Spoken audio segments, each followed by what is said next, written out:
Welcome to Real Estate Success. I'm your host, Mena Badros, here today with Veronica Figueroa, team leader of the FIG team, selling 2,000 plus homes a year. Veronica, great to have you here Thanks for having me. for sure. Veronica, I want people to get to know who you are before we dive into some business. So, without mentioning any of your professional accomplishments, which are a lot, um, how would you describe yourself, or what can you tell us about Veronica Figueroa? Yeah, oh gosh, took me a long time to realize I was more than real estate, but yeah, I'm a mom. I'm a mom of five amazing kids. I'm a wife. I been married to my husband almost 17 years, and we have the honor of being able to build together and grow together. I, grew up a military brat. I was kind of talking to my mom the other day. I was like, you kind of traumatized me with all the moving we did, right? I was always on the go as a kid, and as an adult, I'm kind of still on the go. But yeah, I'm a family woman, and I love my family. They motivate me every single day. I'm Puerto Rican. I grew up in Germany. I It's graduated interesting. college, and I have a degree in human resources and accounting. Actually, a lot of people don't know that.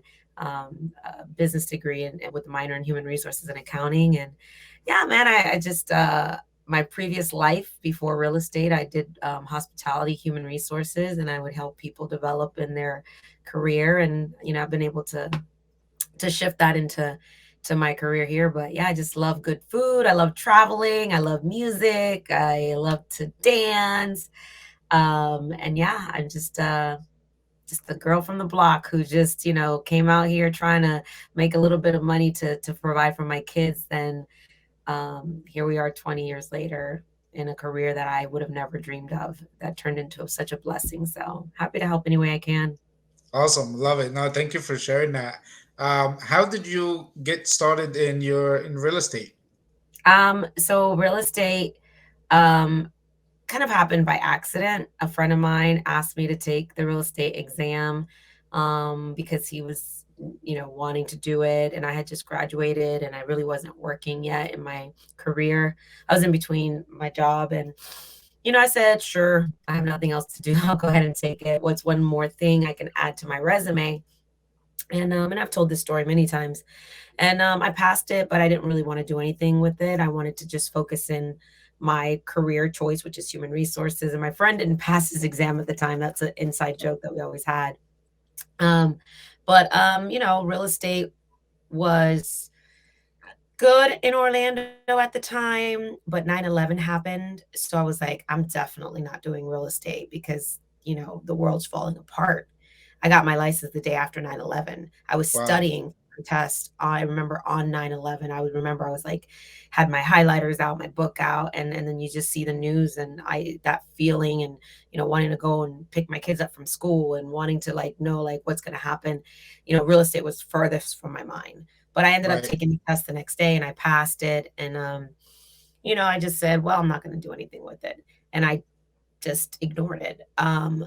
Worked in my HR career. And then when I went through a divorce when I was 25 or something like that, I needed to supplement my income. And I just said, well, what if I used my real estate license as a part time supplemental income? And within 3 months, I quickly fell in love with it. I was naturally good at, I would say, prospecting and asking Okay. people for business and getting people Right. to trust me. So I'm like over here trying to like work and dodge calls and like negotiate and do all this stuff. So that's how I kind of got into it. And quickly realized I was like, damn, I really like this. This is, I love helping people. It's aligned with my passion in my current career, because I just love helping people and educating them and showing them the way and seeing them, get the result that they want, very similar to career placement. I said, what if I did this full time? What if I just gave it my all? And I took the leap of faith and I quit my job, mind you, single mother now, divorced, and I quit my job. But I had a couple deals, Yeah. that closed. And I was like, let me just be frugal. Let me just hit the phones hard. Let me just do this. And I never looked back. I That's just awesome. never looked back, and here I am today, 18 years later. like full time, and just a life that I absolutely am grateful for because I've learned so much about myself and about the business. And I get to have had an impact on thousands of people's lives that I get to help. So yeah, it's been a fun ride, man. It's a people business. It's not that hard, but it's a mindset game too. And I just really focused on people and developing my mind to get better and better and better.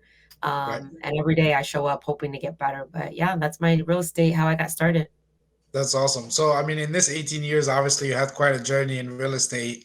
You're not where you are, you're not where you are today, where you started. Can you take us a little quick through that journey? Yeah, well, 2005 was definitely a really interesting time to enter the real estate market. Kind of feels like a little like COVID, right? It was like there was opportunities everywhere, and all of a sudden 2006, 7, 8 come, and it's like you get whiplash. You're like, wait, what happened? Like it went from being a good market to a challenging market, and I had to learn short sales, REOs. I had to, learn new things. It's felt like every season I had to learn something new. I was just thinking I was just going to help buyers and sellers. I got to learn short sales. I got to learn modifications. I got to learn REOs. I got to learn BPOs. And then it's like, wait, I have to farm because I have to good farming agent now that the REOs are drying up. I have to learn online lead gen.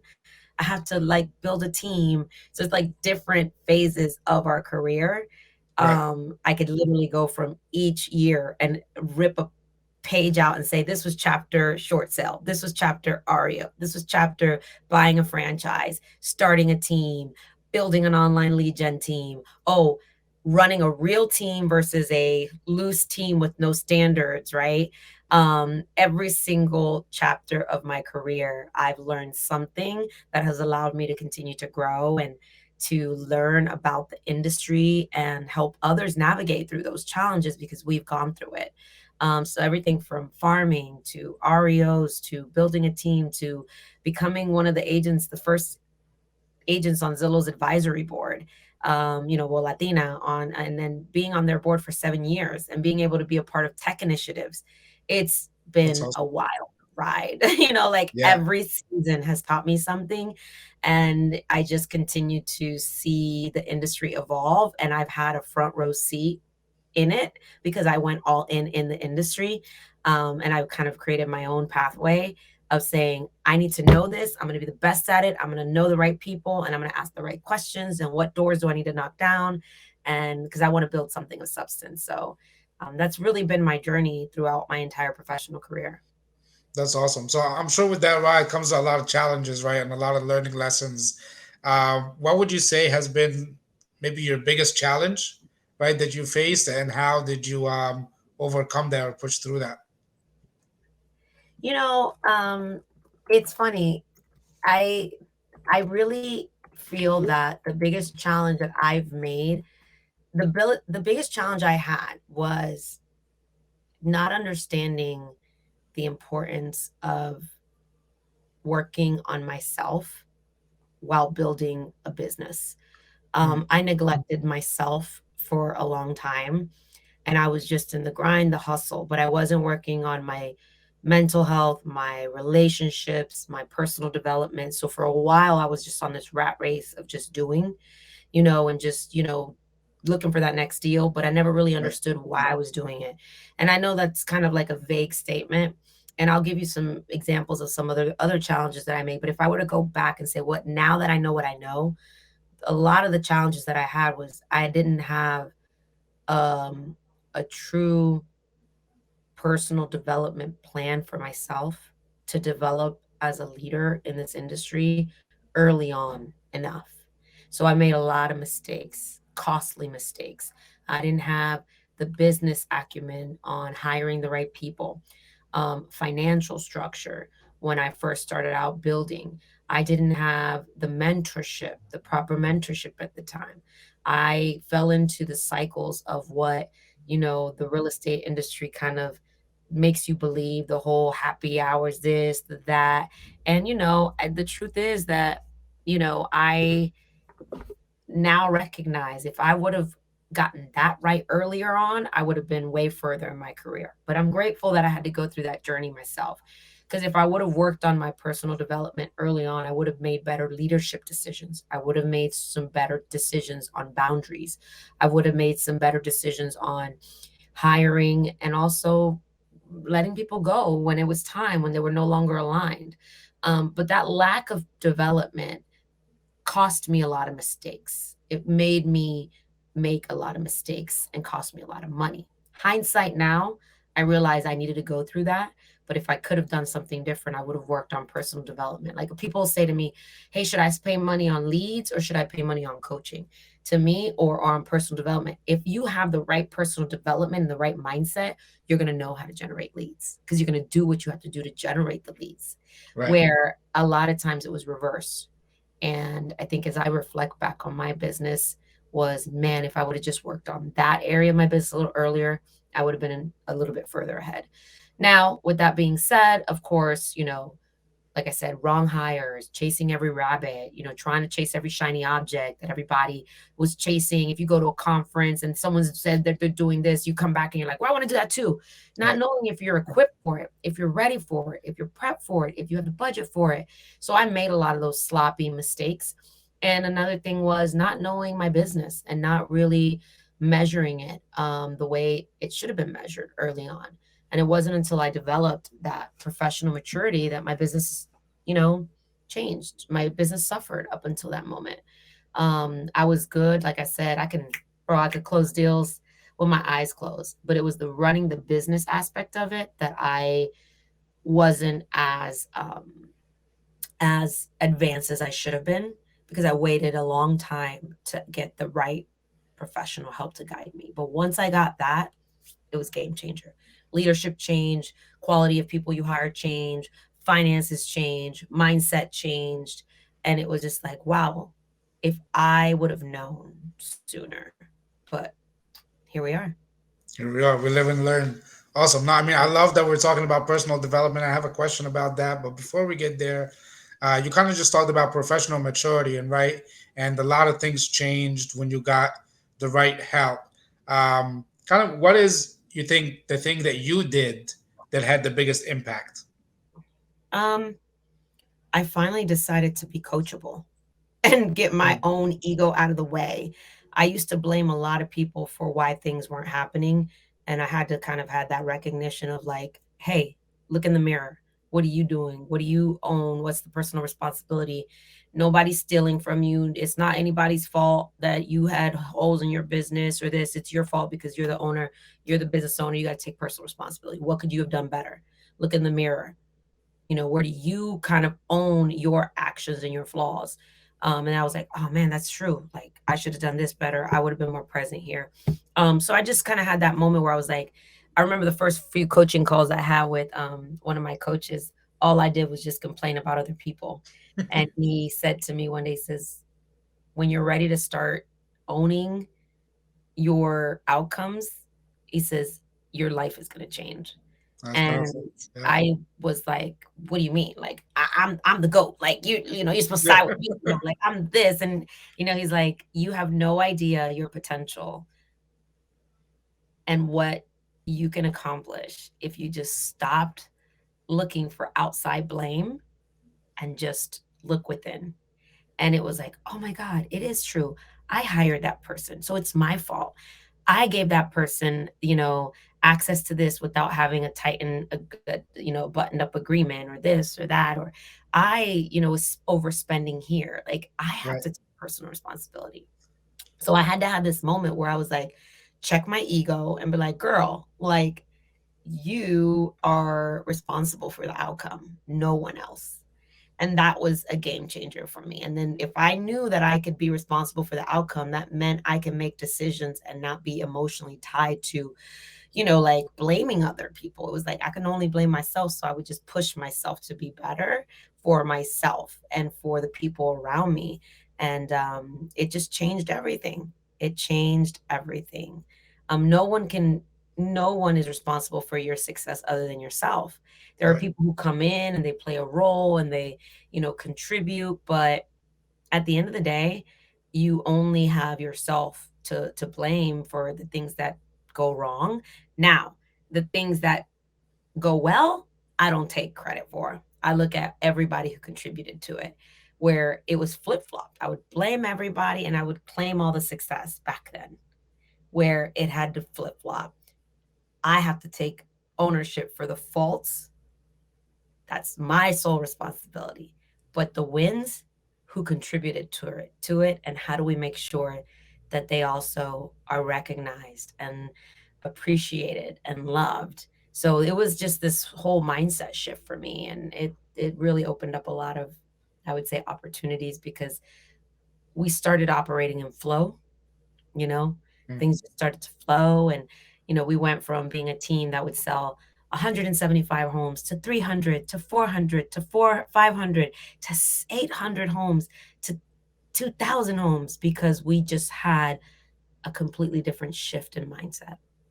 At what point in your career did that happen, if you Mm, recall? yeah. Right around 2018, 19 was where it really like propelled to the next level, where I just said I made a decision. I was already selling about 400 homes, but we had been 370, 400 a year. And it was great. It was great. Right. But I had really big dreams and I wanted to do more. So it was like, how do I break through that number and like kind of break the 500? And then, we did 800, and then there's 1,000. We wanted 1,000 and we sold 2,000. It's just, you're just one decision away from your life changing. And oftentimes it's just small little changes that you have to make that are going to really like help your business. And people might ask, well, what did you do? Well, I looked in myself. I said, am I the type of leader that I would follow? Mm. And if I said Love no to that question. myself, I started changing some of the things. So I stopped drinking. I started working on my mindset. I started working on the people that I wanted to hire. I got rid of people who were no longer aligned with the vision. Not rid of, I just said, let's free each other's future up, right? Because I don't like to say the word. I think we gave permission to each other to say, look, this isn't alignment.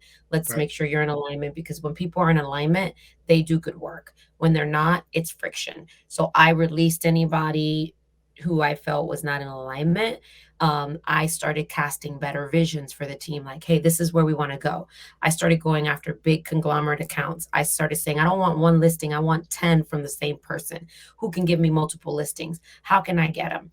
So I would pick up the phone and I would build relationships with like Zillows and big companies and say, hey, listen, I got systems, operations. And when I got good, I realized I talk a really good game and people are going to give me their business. Now I got to get great. How do I do so? I have to hire great people. So it was during the pandemic. I knew I needed a really good operator. I had had operators in the past. They did a good job up until the next level. But the level we were about to embark on was going to be a game changer. I needed to build the biggest and the most successful real estate operation, not biggest, but one of the most successful um, operations team ever seen. I knew that was my mission. I wanted to be one of the best tech innovative teams. So I hired a data scientist on my team and I did things that most people wouldn't do, because I knew some of the big accounts that I was going to be working with were going to have high accountability. Well, most real estate agents, they know how to drive traffic, but they suck at accountability. Mm. I knew I wanted to have someone that was as obsessed with data as I was with people and developing. So I went out and I sought out to build a operations team that was one of the best in the country. And I built around flex models. I built around compensation models. I built around ISAs, segmenting and building the team to have specialists and segmenting the responsibilities. And then everybody knew what everybody was supposed to do. Like the data was telling us a story. It was no longer intuition. And that's how we built out efficiencies in our business to scale to sell 2,000 homes with a roster of like 75 to 80 people. And while also allowing me to build other organizations in my world and other business models. So it was just, one of those things that I had to like make some really bold decisions, but that's how I think. I think bigger. I'm always thinking in the future. Real estate is just a vessel that allows me to do it. And then I got to just challenge the status quo. We ended up being instant offer, the exclusive partners with, other companies that had lots of listings. We became a recruiting machine. We became a branding machine. We became an operations machine. And it was just one opportunity that, we took a shot at that ended up being a score.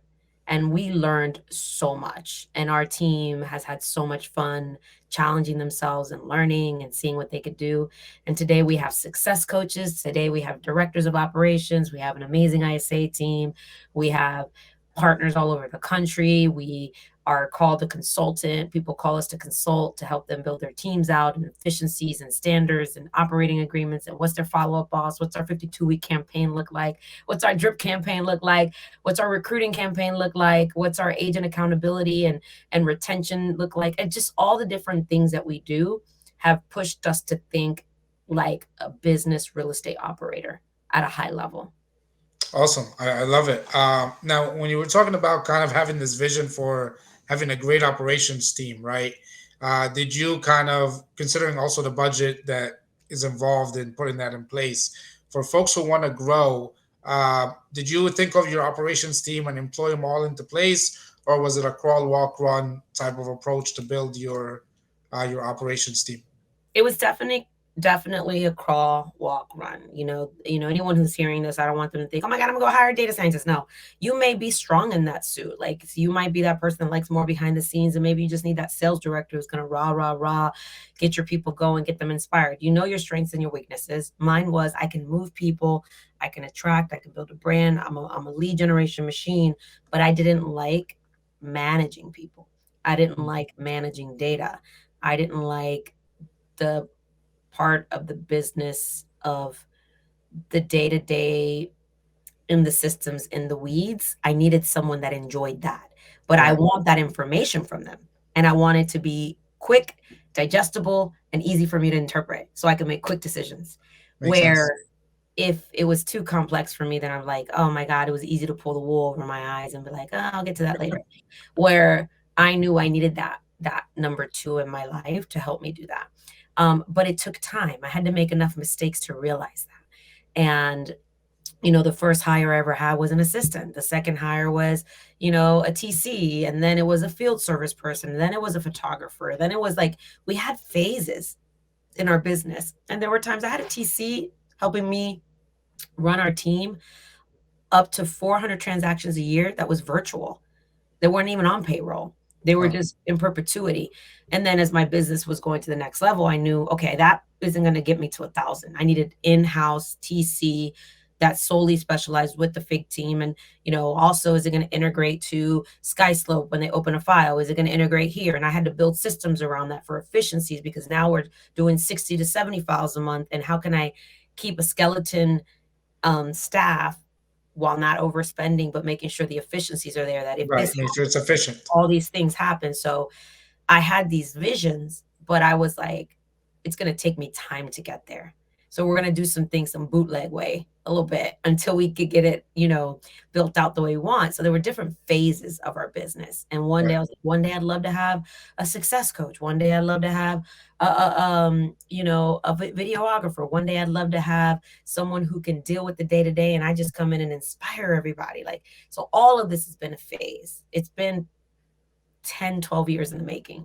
It wasn't overnight, but it doesn't have to take as long as it took me because now people can come in and learn from the mistakes we've made and do it faster, quicker, Right. right? And be super successful. And not everyone needs to sell thousands of homes. You can run a really great team selling 200 homes a year, 150 homes a year, 300 homes a year with a really great operations team, a marketer, a good admin, and a team leader, and you can crush it Right. and be super profitable. My world is just pretty massive, but if I could do it all over again, of course, I would say maybe there was some overspending at times. Maybe there were some mistakes I made because I started growing my team in a time where teams were still very new. We were Mm. all trying to figure it out. No one had truly cracked the code on Right. teams. I don't think anyone has truly cracked the code on it because I've had different versions of my team.